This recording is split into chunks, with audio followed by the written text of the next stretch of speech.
Така, добро утро од Собраниски брифинг. Гостин ова утро со нас овде во Собранието е пратеничката од редовите на ВМРО ДПМН Ангелина Петкова.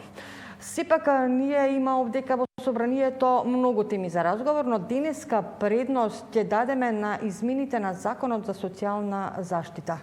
Добро утро, господа Петкова. Добро утро. Да. Имам многу теми собрани. Денеска немаме пленарна седница, но тоа има неколку комисии, меѓу нив и Комисијата за труд и социјална заштита. Тука има неколку измени многу битни за одредена категорија на граѓани во нашата држава. Што содржи конкретно? Кои се тие измени во законот? Со новите измени за Законот за социјална заштита се однесуваат на личната асистенција за децата. Порано со стариот Закон за социјална заштита право на лична асистенција има само лицата од 18 до 65 годишна возраст. Со овие измени границата се спушта подолу и право и услуга на лична асистенција ќе имаат и децата од 6 годишна возраст и возрастни до 65 годишна возраст. Целта на законот е да се овозможи овие деца кои се на 6 годишна возраст да ги добијат услугите за личен асистент, затоа што тие се со намален функционален капацитет, така да со помош на личните асистенти да може да ги остваруваат своите секојдневни потреби, да може да одат до училиште со помош на личниот асистент, до центри за рехабилитација и на тој начин да се вклучат во сите аспекти на животот и во заедницата. Да. Овој закон е малку поодамна во собраниска процедура. Зошто дури сега денеска? Па овој закон сите оние случувања во собранието, блокирања и така натаму придонесе да малку подоцна биде ставена комисиска расправа, потоа нели и на пленарна седница. На вистина овој закон е подолго време во собранието, можам да кажам дека речиси веќе 2 месеци. Меѓутоа со Комисијата за труд и социјална политика располага и ја води Алијанса за албанците и алтернатива. Тие најдобро знаат зошто толку време го одолговлекуваа законот и зошто требаше толку време да помине за да го стават на Комисија за труд и социјална политика. Сепак на ова прашање сметам дека тие најдобро може да дадат одговорот. Веќе јавноста го знае. Блокираа поради законот за државјанство. Сепак тие најдобро ќе го дадат одговорот. Така. Во собранието треба да пристигне и 6-тиот пакет на економски мерки. Вчера господинот Милет Алевски, што е председател на оваа комисија, не, се извинувам, Тимчо Муцунски е председател на финансии и буџет, да. Значи, треба да пристигне. Вчера мојот гостин беше Милет Алевски и рече дека можеби и вчера и денеска да пристигнат овие законски измени што треба да придонесат нели за намалување на кризната состојба предизвикана од COVID-19. Дали се пристигнати и дали овој пакет законски мерки ќе биде поддржан од ВМРО ДПМН? Се уште не сум известена дали се пристигнати 6-тиот пакет на мерки во собрание, но секако дека пратеничката група на ВМРО ДПМН ќе ги поддржи овие закони и овој сет на мерки и сите закони кои што се за доброто на граѓаните и на компаниите и на стопанствениците што побрзо да ја надминат оваа криза предизвикана од COVID-19.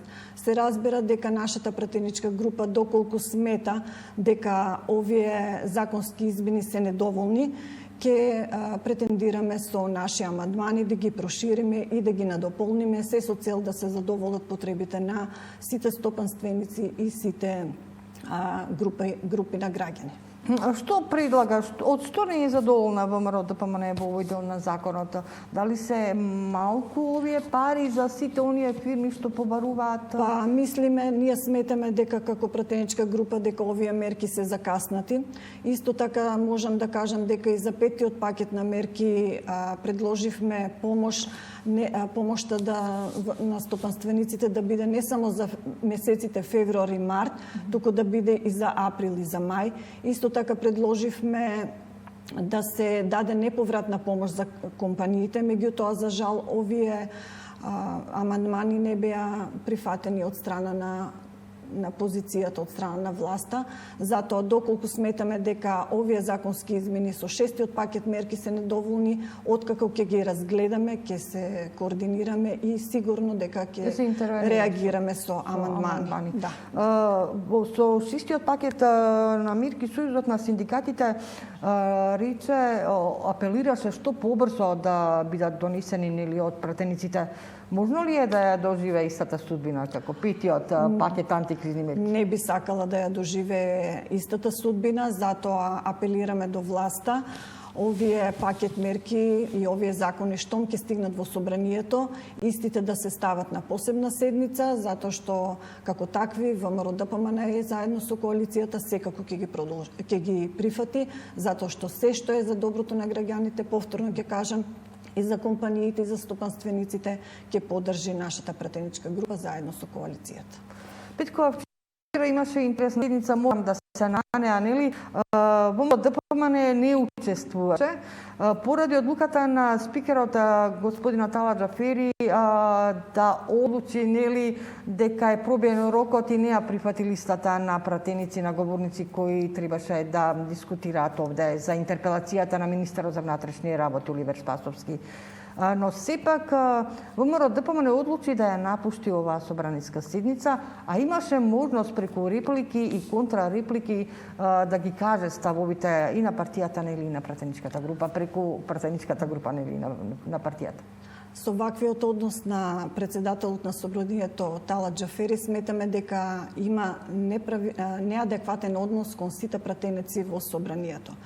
Тоа го кажувам затоа што, еве да направам една компарација, минатата недела имаше донесување на законот за Шарпланина, национален парк, на кој се беше во собраниска седница 2 дена и беа пријавени повеќе говорници од страна на опозицијата, ми се чини дека само 2 говорници од страна на позицијата. Меѓутоа, кога отидовме вториот ден на расправата, одеднаш видовме дека има многу повеќе говорници пријавени од страна на позицијата. А кога се работеше за нас, за нашите говорници, за интерпелацијата на министерот Оливер Спасовски, ние имавме пријавено 16 говорници и според спикерот тие рокот беше пробиен. Значи, според ова, сметаме дека неговиот однос не е адекватен и не е подеднакво ист и не е ист за сите пратеници во собранието. Најавивте интерпелација за спикерот. Кога ќе биде? За интерпелацијата ние во иднина ќе настојуваме да поднесуваме интерпелации кон сите оние кои сметаме дека треба да се поднесе и да се прииспита нивното работење. А дали ќе поднесеме интерпелација кон председателот Тала Џафери, тоа ќе зависи од неговиот однос кон пратеничката група на ВМРО-ДПМНЕ и кон самите пратеници. И двете интерпелации на министерот за правда Бојан Маричич и на вице-премиерот за борба против корупција и криминал Лјупчо Николовски не беа ставени на дневен ред, исто поради причина дека ВМРО-ДПМНЕ е побарало да бидат тргнати и потоа треба повторно да бидат поднесени до собраниските служби. Ќе ги поднесели ВМРО-ДПМНЕ овие две интерпелации наново?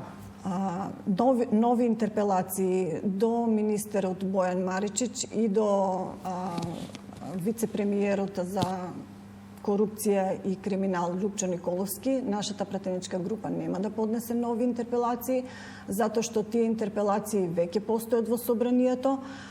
Зошто председателот Тала Џафери не ги става на дневен ред, само тој тоа го знае и сепак со образложение дека сме закасниле, дека е истечен рокот всушност за поднесување, рокот за расправа на интерпелациите. Сепак, дали ќе бидат ставени овие интерпелации на дневен ред, зависи повторно од председателот на собранието, господинот Тала Џафери. Многу накратко се очекува во собрание да пристигне и законот за државјанство. Нели Алијансата најави дека ќе се откаже од тројца сведоци, на сметка на 15 документи, баратело да ја поседува само еден.